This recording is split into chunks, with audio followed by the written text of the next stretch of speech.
Friends, today I am discussing crypto arithmetic problem which is related to artificial intelligence. Okay, this problem is associated with constraint related problem which is the field of AI, artificial intelligence. Crypto arithmetic problems are mathematical puzzles. Okay, these are the problem just like mathematical puzzles in which the digits are replaced by letters of the alphabets. Okay, crypto arithmetic problem is a type of constraint satisfaction problem where the game is about digits and its unique representation either with alphabet of other symbols. In crypto arithmetic problem, the digits 0 to 9 gets substituted by some possible alphabets or symbols. Okay, तो इस प्रकार की problem आपकी जिसमें encryption और decryption coding use की जाती है और टुडे सबसे ज्यादा रीजनिंग के पॉइंट ऑफ व्यू से ये प्रॉब्लम यूज की जाती है. ठीक है, तो आपकी ये प्रॉब्लम एसोसिएटेड है आर्टिफिशियल इंटेलिजेंस से रिलेटेड. आपको दे रखा है SEND प्लस MORE और जो आंसर आया एडिशन करके है वो MONEY means send plus more equal to money. ये आपको रिजल्ट लेके आना है. ठीक है, तो ये प्रॉब्लम आपकी क्रिप्टो अरिथमेटिक प्रॉब्लम है जो कि कॉन्स्टेंट सेटिस्फैक्शन पे बेस्ड है. तो इसका सोल्यूशन हम निकालते हैं. आप लोग अच्छे से वॉच कीजिए और उसके बाद जब आपको अंडरस्टैंड हो जाए तो इसको कहीं नोट डाउन कर सकते हो. और इसी प्रॉब्लम पे बेस्ड बहुत सारी प्रॉब्लम्स हैं जो आपके एग्जाम्स में पूछी जाती हैं. तो आइए इसका सोल्यूशन देखते हैं. तो इस प्रॉब्लम का सोल्यूशन है, सिंस आपको ये दे रखा है SEND प्लस MORE, तो आप देखिए SEND ये 4 डिजिट हैं और MORE ये भी 4 डिजिट हैं और जो इसका एडिशन आया है वो MONEY है. ठीक है, तो इट मीन्स सोल्यूशन में सबसे पहले हम क्या इसमें बोलेंगे कि आपको पता है कि 4 डिजिट का एडिशन आपका जो रिजल्ट है वो 5 डिजिट में है. इट मीन्स एक इसमें जो कैरी है वो प्रोड्यूस हुआ है. Okay, since last column is generally a carry so m equal to 1. Okay, इसलिए m की वैल्यू आपकी 1 हो जाएगी. ठीक है, इसलिए मैंने प्लेस कर दिया m की वैल्यू 1. ओके, तो ये आपकी कैरी है, ये m की वैल्यू 1 हो गई. तो यहाँ पे जो MORE में m है ये भी वैल्यू 1 हो जाएगी. ठीक है, ये आपकी m की वैल्यू 1 है तो ये भी m की वैल्यू 1 हो गई और एक कैरी प्रोड्यूस हुआ है तो इसका मतलब o की वैल्यू 0 है. ओके ओके, तो आपको कैरी प्रोड्यूस करने के लिए m की वैल्यू 1 है और o की वैल्यू 0 है. इट मींस s की वैल्यू एटलीस्ट 9 होगी. ठीक है, एटलीस्ट s की वैल्यू 9 होगी तभी कैरी प्रोड्यूस होगा इफ m इक्वल टू 1 है तो. ओके, तो हमने S1 ओवर 9 कर दिया. ओके, तो ये भी आपका o की वैल्यू 0 हो गई. क्लियर. यहां पे एक चीज देखिए, E plus o equal to n आ रहा है और o की वैल्यू पहले से ही 0 फिक्स है. इट मींस E की वैल्यू जितनी होगी उससे एक इंक्रीमेंट करके n की वैल्यू निकाल सकते हैं. तो आइए सबसे पहले E के जो केसेस हैं कि E की वैल्यू क्या हो सकती है, आप डिजिट के रिगार्डिंग एक मैट्रिक्स भी बना सकते हो इस प्रकार से. जो भी आपके लेटर्स हैं जैसे SEND MORE रिपीट नहीं करेंगे, हर एक लेटर को एक बार लिखेंगे.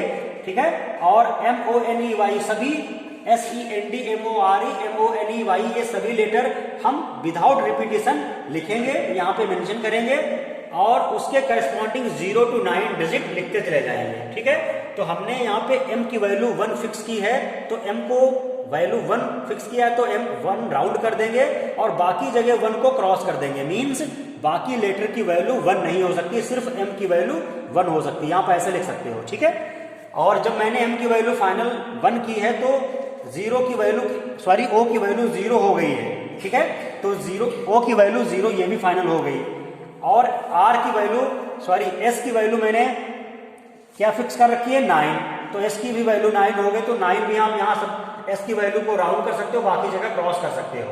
ठीक है, इसी तरीके से 0 o के सामने राउंड कर सकते हो, बाकी जगह क्रॉस कर सकते हो. और m की वैल्यू 1 फाइनल है तो 1 आप m के बराबर यहाँ पे राउंड कर सकते हो, बाकी जगह पे क्रॉस कर सकते हो।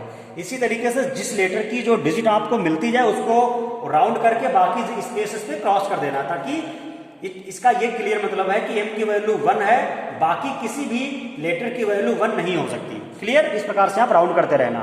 ओके, तो यहाँ पे एक इक्वेशन निकल के आ रही है कि जो e की वैल्यू हम पुट करेंगे उसमें उससे एक ज्यादा ही होगी, क्योंकि e की वैल्यू n नहीं हो सकती same.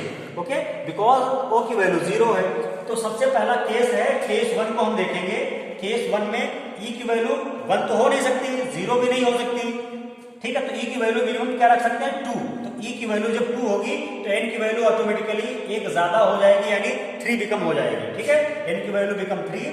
Okay, and n plus R equal to E means e की वैल्यू यहाँ पे 2 होगी, इसका मतलब 12 होगा, एक कैरी प्रोड्यूस करेगा तो 2 होगी, तो n की वैल्यू यहाँ पे आपकी हो जाएगी 3। तो 2a 3a, तो इसका मतलब है r की वैल्यू 9 होना चाहिए। ठीक है, और r की वैल्यू 9 हो नहीं सकती क्योंकि s की वैल्यू पहले ही 9 हो चुकी है।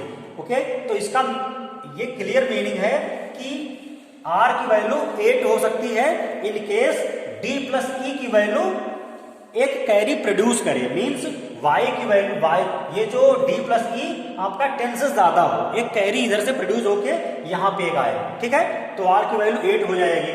ठीक है, r की वैल्यू 8 हो जाएगी। ओके, तो यहाँ पे आप देखिए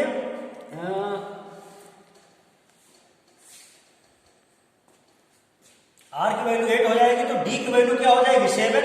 d की वैल्यू मैक्सिमम 7 हो जाएगी, क्यों? क्योंकि कैरी प्रोड्यूस करना है। तो e की वैल्यू 5 है, d की वैल्यू 7 है, सॉरी e की वैल्यू हमने यहाँ पे क्या रखी है? 2। तो जब आप e की वैल्यू 2 रखोगे, तो आप जब e की वैल्यू 2 रखोगे, 2 प्लस 7 इक्वल टू 9, तो y की वैल्यू आपकी 9 आएगी, जो कि इनवैलिड है, जब आप e की वैल्यू 2 रखोगे और d की वैल्यू 7 रखोगे मैक्सिमम, क्योंकि 8 आप रख नहीं सकते क्योंकि r की वैल्यू है और 9 s की वैल्यू है। ठीक है, तो y की वैल्यू 9 बिकम हो रही है, ये भी आपका इनवैलिड है। ठीक है, क्योंकि 9 ऑलरेडी s की वैल्यू है। ओके, इट मीन्स e की वैल्यू 2 नहीं हो सकती, ये केस फेल हो गया। ठीक है, क्लियर? यहाँ पे आप देख सकते हो y की वैल्यू 9 इनवैलिड है। तो अब हम बात करेंगे केस 2, यानी e की वैल्यू को डिफरेंट करेंगे। तो केस 2 में e बराबर 3, इफ e बराबर 3 तो n बराबर आपका 4 हो जाएगा।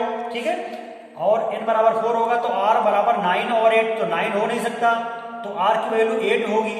ठीक है, r की वैल्यू 8 होगी तो 3 प्लस d यानी e प्लस d बराबर y, तो y की वैल्यू यहाँ पे 10 आ रही है, मीन्स y की वैल्यू 0 हो जाएगी, 1 कैरी करेगा, ठीक, प्रोड्यूस करेगा, और y भी 0 नहीं हो सकता। क्यों? क्योंकि 0 आपका ऑलरेडी o की वैल्यू है। ओके, इसलिए केस 2 भी इनवैलिड है।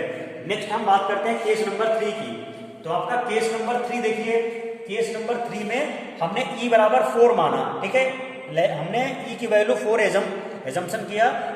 If e equal to 4 n become 5 and r is 8 d is 7 then y become 1.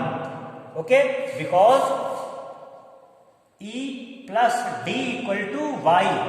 Okay, और e की वैल्यू आपकी 4 है, d की वैल्यू आपकी 7 है, तो y बराबर कितना हो जाएगा? y बराबर आपका 11 मीन्स एक कैरी प्रोड्यूस करेगा और एक y की वैल्यू, मीन्स y बराबर 1 हो जाएगा। ठीक, और एक कैरी प्रोड्यूस होगी। ठीक है, ये आपकी कैरी प्रोड्यूस होगी। ठीक है, और आप देख सकते हो क्लियर, y की वैल्यू 1 हो नहीं सकती क्योंकि y की जो 1 है वो वैल्यू m की ऑलरेडी ऑक्युपाई हो चुकी है। ठीक है, इसलिए y की वैल्यू 1 हो नहीं सकती। क्यों? क्योंकि m की वैल्यू 1 है। ठीक है, तो केस आपका जो थर्ड है वो भी इनवैलिड हो गया। अब हम बात कर रहे हैं केस नंबर 4 की। तो केस नंबर 4 में हम e की वैल्यू क्या लेंगे? e की वैल्यू 5 लेंगे, e बराबर 5। ओके, e बराबर 5, देन n बिकम टू 6 एंड r is 8। Now d equal to 7। अब d प्लस e बराबर y होगा हमारा। ठीक है, इक्वेशन के अकॉर्डिंग, तो d की वैल्यू 7 है, 7 प्लस 5 बराबर y, means y equal to 12। इसका मतलब है कि y बराबर हो जाएगा 2 और एक कैरी प्रोड्यूस होगा।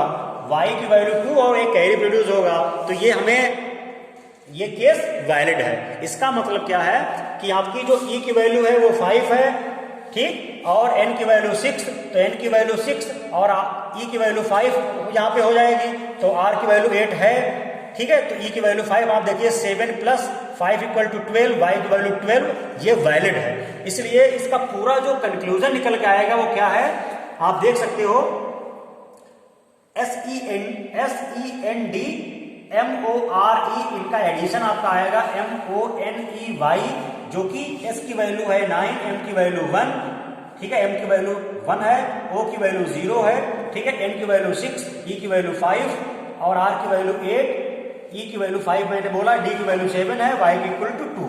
तो फाइनली आपका 9567 प्लस 1085, आप इसको टोटल एडिशन करोगे तो 10,652 आएगा, 10652।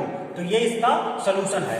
तो आप देख सकते हो SEND + MORE = MONEY, ये प्रॉब्लम आपकी रिलेट कर रही है, इस प्रकार से सॉल्व हुई है। 9567 + 1085 एडिशन होकर रिजल्ट आया 10652, ठीक है। तो फाइनली जो रिजल्ट आया है वो वैल्यू क्या है, s की वैल्यू आपकी 9 हुई है, e की वैल्यू 5, n की वैल्यू 6, d की वैल्यू 7, m की वैल्यू 1, o की वैल्यू 0, 8, r की वैल्यू 8 एंड y की वैल्यू 2 है, ठीक है। तो ये प्रॉब्लम आपकी इस तरीके से सॉल्व हो रही है, ओके। तो इसमें आप हमेशा ये रिमेंबर रखना कि लास्ट जो कॉलम है वो जनरली क्या है, अगर डिजिट ज्यादा है ऑन सोल्यूशन में, रिजल्ट में, तो कैरी प्रोड्यूस हुआ होगा, ठीक है। तो कैरी से आप सॉल्व करोगे तो ये प्रॉब्लम बहुत ही इजी वे में सॉल्व हो जाएगी, ठीक है, और ये मेथड अप्लाई करोगे तो सोल्यूशन निकल आएगा, ओके। तो आप लोग ये प्रॉब्लम सॉल्व कर सकते हो, आप प्रैक्टिस कर सकते हो। आपकी प्रॉब्लम है CROSS + ROADS और इसका आंसर आएगा DANGER, ठीक है, cross plus roads equal to danger, ठीक है। इसको आप प्रैक्टिस करना, जितनी प्रैक्टिस करोगे उतना आपका कंसेप्ट क्लियर हो जाएगा। और ये प्रॉब्लम आपके NTA नेट में कई बार पूछा गया है, ठीक है, और जो DCIO या जो आपके यूनिवर्सिटी एग्जाम्स होते हैं उनमें भी काफी इंपॉर्टेंट क्वेश्चन है, पूछा जाता है लॉन्ग क्वेश्चन में, ठीक है। और कॉम्पिटिटिव एग्जाम के पॉइंट ऑफ व्यू से तो इंपॉर्टेंट है ही आपके ISRO या नेट के पेपर में, ठीक है। तो ये वीडियो आप अपने फ्रेंड्स को शेयर करना और इस तरीके से आप उनकी हेल्प कर सकते हो, और वो जिस कॉम्पिटिटिव एग्जाम की तैयारी करें वो उनका प्रिपेयर्ड हो जाएगा, ठीक है। Thank you.